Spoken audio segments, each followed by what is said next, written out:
I asked Inspector Lestrade to take Montague Dunn's body to Scotland Yard. It's ready for autopsy, then. I gotta go back and talk to those guys at the flower place. I forget what that place is called. Botanical Gardens. All right, welcome back to Sherlock Holmes, Crimes and Misdemeanors. Crimes and I always want to say Crimes and Misdemeanors. That's what I get for being a Woody Allen fan. Alrighty, let's check his belongings out here. A beautiful feather pen of a good make.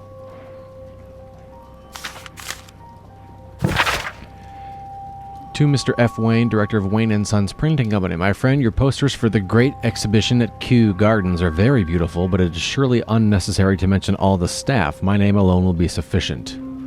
So someone felt slighted. A beautiful feather... Turn it over, Holmes. Come on. Come on, turn it over. There we go. A membership card for the London Crest Club. London Crest. This watch is of great value. Open it. Oh, I guess we can't. Alrighty, so we're going to go autopsy this body. And then we're going to go back to the Botanical Gardens and question everyone. And ask them why they're lying, because I've gathered proof and evidence. First of all, let us carry out an external examination. Nothing suspicious here. Okay. No redness, stings, or bruises. Alright. How about his footies? Nope. There are no suspicious marks upon the chest. Let us finish our external examination, so that we can proceed with the autopsy. Okay. I hate having to double-click A. The vessels and the pupil of the eye appear quite normal. His mustache is impressive. The air from the lungs carries a faint floral aroma. Did he eat something poisonous and then stumble in and, There is an injury to the skull, most probably caused by the fall in the water lily greenhouse. Now, let us examine the internal organs.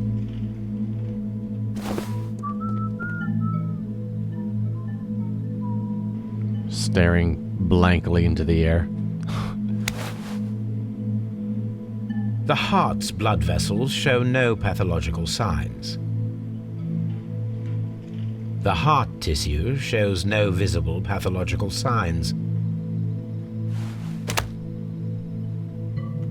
Lungs. The lungs are congested and edematous.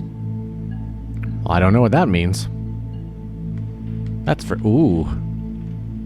The tissue on the inferior lobe of the right lung is damaged, most probably caused by toxins from an unknown plant. So yeah, it wasn't murder. This guy was doing something he shouldn't have with the plants. The liver is enlarged. It would seem that he was suffering from an alcohol addiction. The liver tissue is brown. There are no visible pathological signs. Tissue. What's this banana? Oh, stomach. The stomach tissues show no visible pathological signs. Turn it over. There is a small amount of content. It appears that he breakfasted lightly, only a short while before his death. That goes back in there. My suspicions have been substantiated. Montague Dunn, the director of Kew Gardens, died from poisoning. Plant poisoning, to be more exact. You mean... Yes, it is murder. Ooh. We should inform Lestrade. Yes, but do remember, Watson, that I discovered the murder. The challenge is mine. The challenge, Holmes? We need to locate that deadly plant. Such a perfect murder appeals to me. Murder of any kind appeals to you. Is that all we need to do? No. We also have the people working at Kew Gardens. Martin Hamish and the son of the victim, Albert Dunn. What about Miss White? And also Miss White, Thank of you. whom we spoke with Mr. Hamish. Should we bring them all here for interrogation? No. A few innocuous questions at Kew will suffice. as well as a discreet delve into their personal affairs. Yes, Watson, it is time now to open the doors. Even those in the staff building? I suppose that is necessary. We should also be concerned with the victim himself. After all, we don't know very much about Montague Dunn. You're enjoying this already, aren't you? More than a little. Whoa. Why are they making Sherlock psychotic? Dunn was trapped and poisoning. Shouldn't we just open up his stomach and see what he ate? Dunn was poisoned. Alrighty. Find the deadly plant. Alright, so we got a lot to do. Inspect Kew Gardens. Gather information. Okay, so I first thought we were going to have to gather information by going home and doing research, but apparently we just go to Kew Gardens and get in there. I think. Wait, search archives. Look at that. So are the archives at Kew Gardens or are they at home? Well, let's go to the Kew Gardens. Alrighty, 1 second. Let's go to Kew Gardens. Kew.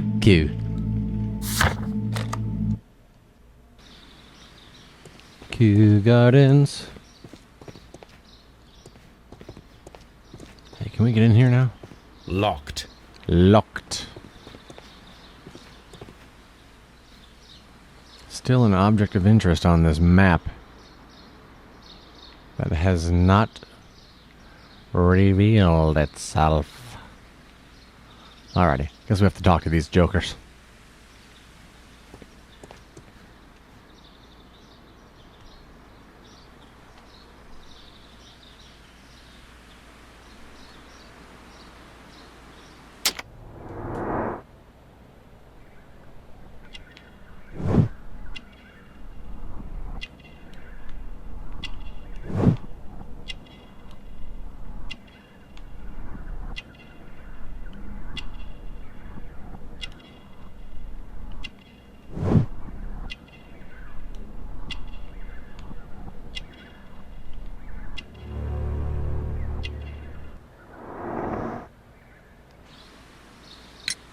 Mr. Hamish, can you explain to us what happened to the colonial collection? It seems somewhat depleted. But, most likely maintenance work, tidying up. You're not sure, then? But you're the deputy director. Well, I am busy. I cannot be everywhere at once. Albert told us about the tragic death of Mr. Dunn, the late director of Kew Gardens. Tragic indeed. His heart attack was quite unexpected. As deputy director, how was your relationship with Montague Dunn? To be honest with you, Mr. Holmes, it could have been better. You see, every Tuesday he would carry out his inspection of the gardens, but it was solely to make an impression, great pretense that he cared at all. He would give out absurd orders, ignoring anyone else's opinion. He would then disappear for the rest of the week. He was what some might call a man of action. I'd say rather he was overzealous and chaotic. So after all, it was no wonder, perhaps, that he ended up like that, if you take into consideration his kind of lifestyle. You mentioned that Mr. Dunn led a particular lifestyle. Well, it's no secret that he enjoyed, celebrating, shall we say. He was a member of the London Smart Set. He was famous for it. That And? He had an eye for the ladies, to put it mildly, Mr. Holmes. Mr. Hamish, can you tell us who holds the keys to the locked greenhouses? That would be Albert, Mr. Dunn's son. Yes, Albert keeps all the keys, and one can only imagine why. What do you mean? Well, he was never interested in Kew Gardens before, and now all of a sudden he is trying to act as if he owns the place. I think he wants to take over the management here. He'd do better to leave that to me. He has no experience. No, none at all. What is your opinion of Albert as a student of botany? He's useless. I often tell him so, and I can only give him cleaning tasks. Botany is not his life's work, and his father well knew it. He was furious about it. He was? Oh, yes. He forced his son to work here, and he never missed an opportunity to criticize him publicly. Are you able to elaborate on that? Well, for example, with our last exhibition here, Mr. Dunn had Albert make a presentation speech. But then, while the lad was speaking, Mr. Dunn interrupted him, asking him difficult questions, making him look like a failure. It was with the intention of making a fool of him, Mr. Holmes. That must have been terribly humiliating. Yes, he was crushed, and he had to leave. Everybody was making fun of poor Albert. That is, except for Miss Margaret White, who is such a nice lady and who always takes pity on Albert. You mentioned a Miss White. Would you tell us more about her? She is a student who works here part-time. She is quite charming indeed. She possesses a great talent for botany. You should take a look at some of her experiments that she carried out in the laboratory. Ah, if only she were not so naive. Why naive? The way she used to flutter around Mr. Montague Dunn.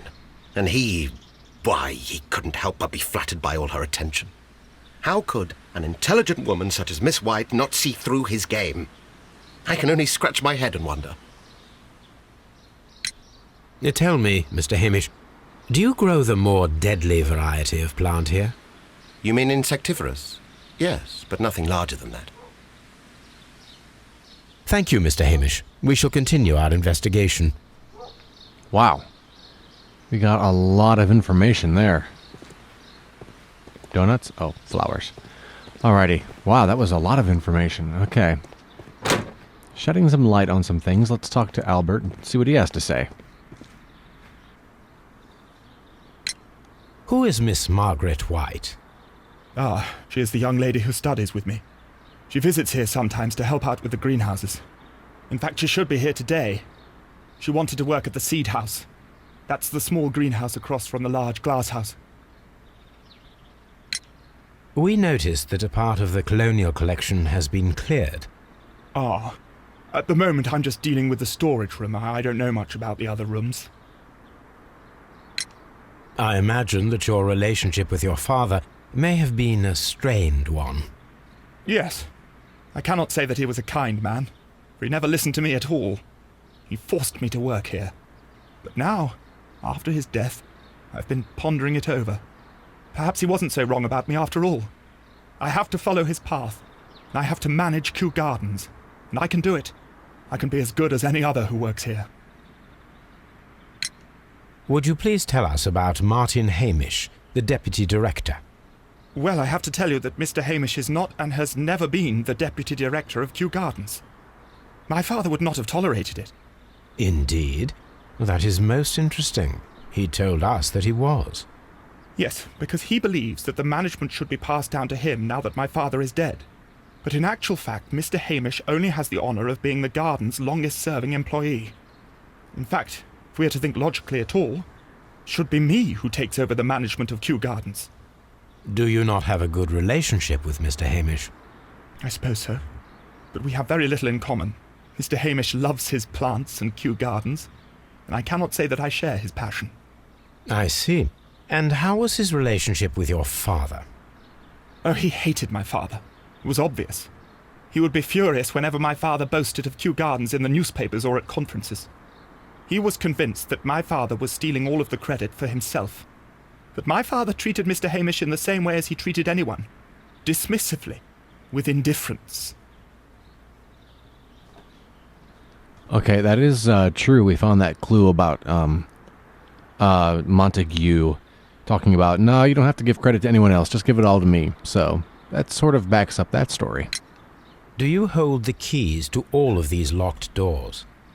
Yes, you can have them. But I cannot give you the keys to the cloakroom. The employees' effects are private. I am sure you understand. Thank you, young man.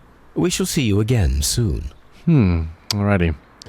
Let's go, it says go meet Miss White, but let's talk about, getting in all these rooms here. Is she locked in here? Hello, new clues. Champagne. Montague Dunn had good taste. French wine. A remarkable vintage. I do like that when you've examined everything, how it just takes you out of there, so you know you looked at everything you possibly could find. Newspapers discussing Kew Gardens.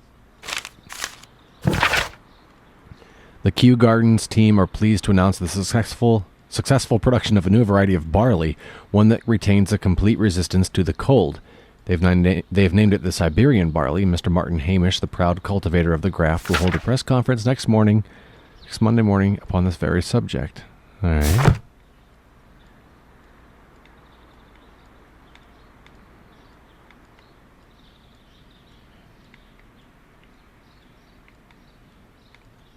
What are we looking at here? Oh, wait. Where's it at? Where'd it go? Jeez. My dearest Margaret, following our last conversation, I believe it might be better if you vacate your position here at Kew Gardens. As you pointed out quite bluntly, you're no longer in need of my support. You're quite able to stand up for yourself in this world, as you say. Well, I give you back your freedom and wish you nothing but good luck. Is that Miss White? A photograph of Montague Dunn and Reynold Hamish. Okay.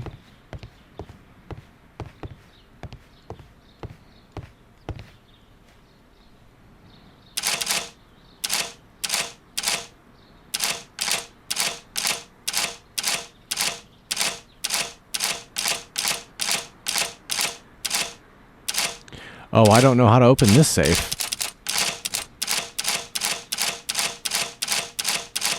Alright, we're obviously... Yeah, let's exit. We don't have the combination yet. So we'll come back and get this in a second. There were more locked doors around here.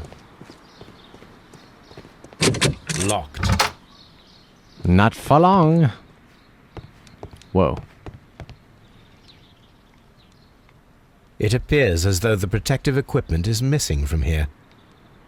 Well, yeah. Gloves, waterproof aprons, everything one might need for self-protection. Do they grow dangerous plants here?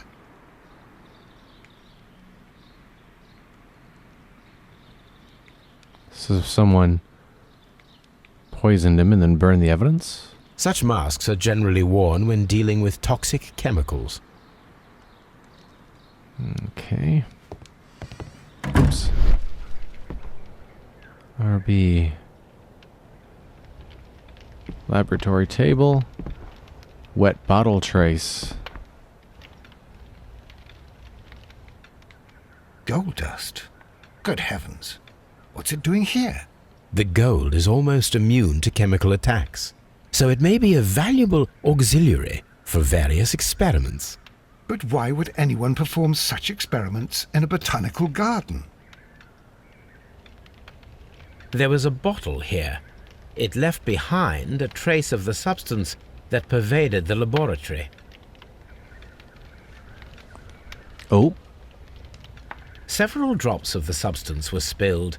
Someone carried this bottle around. Several drops of the substance were spilled. Someone carried this bottle around. The bottle is no longer here, but it is possible to detect a faint scent. We need a good nose. I know where to get one, Toby. Alright, let's keep looking around first, though. I'll get hasty here, Sherlock. Locked. Holmes, Albert Dunn didn't give us the key to this door. It does not matter. We will open it. Oh, will we? Oh, this. Okay.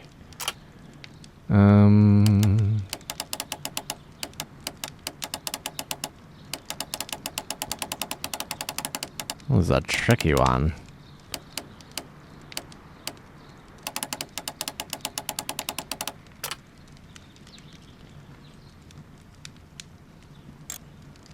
Oh. Oh. Oh, wow. Oh, wow. This is... Yikes. You can move this, too? Oh, there we go. Okay, okay. Here we go. Oops.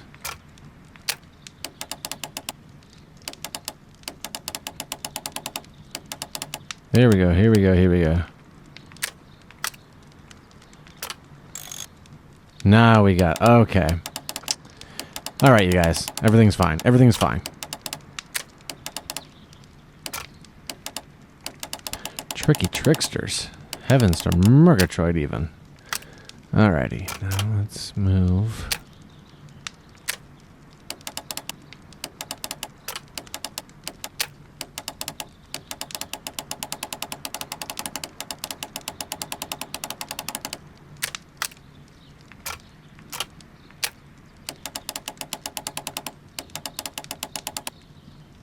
Okay, that goes there. Let's line this up here. There we go. Whoosh! Open. Open. That was like Batman. Miss White's locker.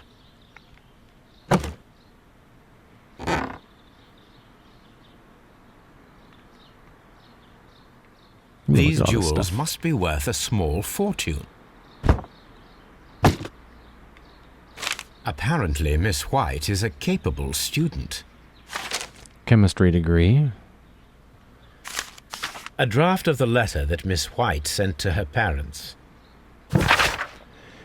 Dear Mother and Father, I'm writing this letter with reluctance to ask for your help. My studies and my housing costs have proven to be more expensive than I anticipated. I fear, therefore, I may not be able to manage in the long term. I know we've had our disagreements in the past, but would you be so heartless as to allow your daughter to fail her studies due to lack of money? Passive-aggressive, all right. A vanity purse. It is of high quality.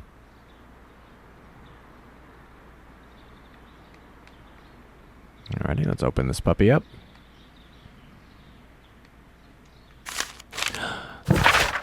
Margaret, we're surprised to receive your letter. How could you think to ask us for money after all these years that have passed since you left and without any thought of us? You never shared with us any detail of your success at the university, but you choose to do so now? We suppose you must be ashamed of us, for we are not from the same high class as your new friends. Yes, we are modest people, but you should learn to put your family first as we at home have always done. None of us ever compromised their reputation, as it appears you have already done with your employer, Mr. Dunn. No, Margaret, it is you who makes us feel ashamed. Ouch! Margaret! Dear Margaret, I know how your financial troubles are overwhelming you at this present time. Let me reassure you, I could not permit you to remain in such a dilemma. I was born of a wealthy family. I would consider it an honor if you might accept my help. From Albert. Dun dun dun. Some drama going on here. Martin Hamish's locker.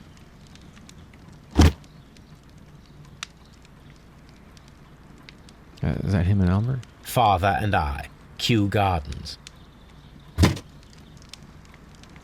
Did he just take that picture? A review on rare and exotic plants. Martin Hamish has written several pieces. Well done, Martin. Martin Hamish studied chemistry. Interesting. Mr. General Secretary, recent events unfolding at Kew Gardens oblige me to renew my application for the management position. As I've stated already in my previous letters, I believe that no one is better suited for the post. While Mr. Montague Dunn was alive, I understood your reservation to my suggestion. Your reasons were political, and so I was happy to comply. But now the Kew Gardens lie in disorder. How can I stand by and allow it? How can I leave them in the hands of inexperienced people with no motivation? I must urge you to cast your decision as a matter of urgency so that I may devote myself entirely to the noble task at head and free my mind from this uncertainty. Wow, I don't know if it's Martin or the kid. It could go either way at this point. Albert's locker. Young Albert, standing with a woman in front of London University. Okay. Specialist articles on shipyards and ship construction. Albert Dunn has a great passion for shipbuilding and the sea. A rejection letter from the British Royal Naval Ooh. College. Sir, it's my regret to inform you that despite your excellent results within our entry examinations, we're unable to invite you to the Royal Navy School. Your father, Mr. Montague Dunn, has expressed his intention to entrust you to the directorship of the Royal Botanic Gardens in Q. It's clear that he wouldn't release you for an entire year of naval training. Please accept all our best wishes for your future at Kew Gardens. So did he get mad that his dad sabotaged his dreams of being a naval officer and killed him? Interesting. Interesting. Wow, I got a lot to examine here.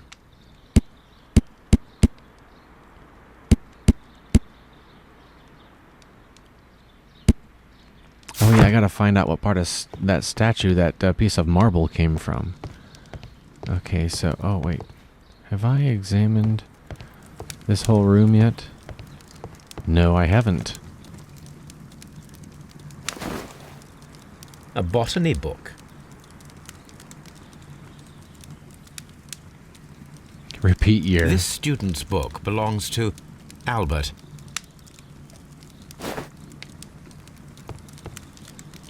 Okay. Chemicals. A sufficient quantity for some serious experiments.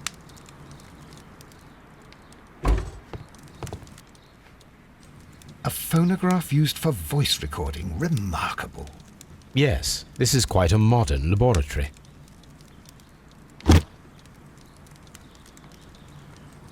I don't hear anything. And it seems clear from these multiple experiments that plants do respond to their environment and have a form of consciousness. Margaret White, February 1895. Report number 245. Study report.